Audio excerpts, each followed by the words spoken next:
Something profound happens at this stage. When you perceive something and you start to evaluate it, you always evaluate new information in the context of old information. So there can be some distortion here. There can be some problems here, where you've already learned English and now you have to learn Chinese. And you learn this new word and you don't like the word and you get angry and you say, why? Why does Chinese have to be that way? You're learning Chinese in the context of the language that you've already learned. If you were born and you were taught that the earth is flat, and you believe in your mind that the earth is flat, that information has already come into your mind and you formed a belief that the earth is flat. So if somebody comes and tells you that the earth is round, then that idea, that object or idea is going to come into your ears, and as soon as it reaches this evaluation stage, you're going to have a little moment where you say, actually, no, that's not true. The earth is flat. Because when this information comes in, someone tells you the earth is flat, that's going to create some distortion between your evaluation in that moment versus the memories that you already have, versus what you think you already know is true.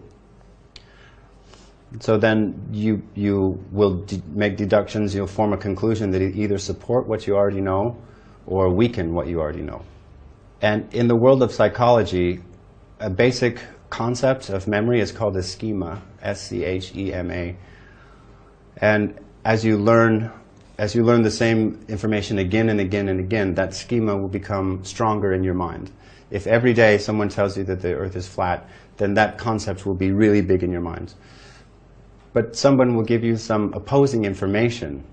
They'll tell you the opposite, that actually the earth is round like an orange. Then you take that in your ears, and then at the evaluation stage, these two ideas come into direct conflict with each other. And you have to think, is the earth flat, is the earth round? And maybe you can't find out right now.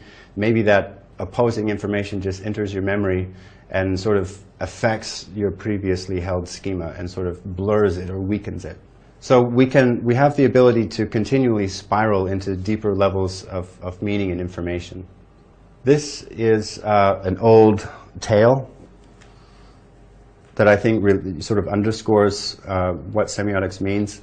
These are 6 blind men who have never seen an elephant before. And they all come up to the elephant and they're supposed to figure out what an elephant is like. And this guy touches the tail, and that information comes through his senses, and he evaluates that information in contrast to what he already knows. And he says, oh, an elephant is like a rope, because he concludes that the tail feels like a rope. And this guy touches the side and he says, no, an elephant is like a wall. This guy says an elephant is like a tree. This guy says an elephant is like a leaf. This guy says an elephant is like a spear. He says an elephant is like a snake. It exposes the flaw in the cognitive process, that we're taking in new information in context of old information. So this is what each of the blind men think that the elephant looks like. But they can continue touching the elephant and searching the elephant, and they can go to deeper and deeper levels of understanding to get the whole picture of what an elephant is. When I get into the character class on semiotics, you're going to learn things you've not read in any screenwriting book. And it helps me, and I'm sharing it with you. But like Lao Tzu said, you might fight the information, or you might find it helpful. It's just absolutely the most incredible theory I've ever seen anywhere. And I can't wait to get to that unit.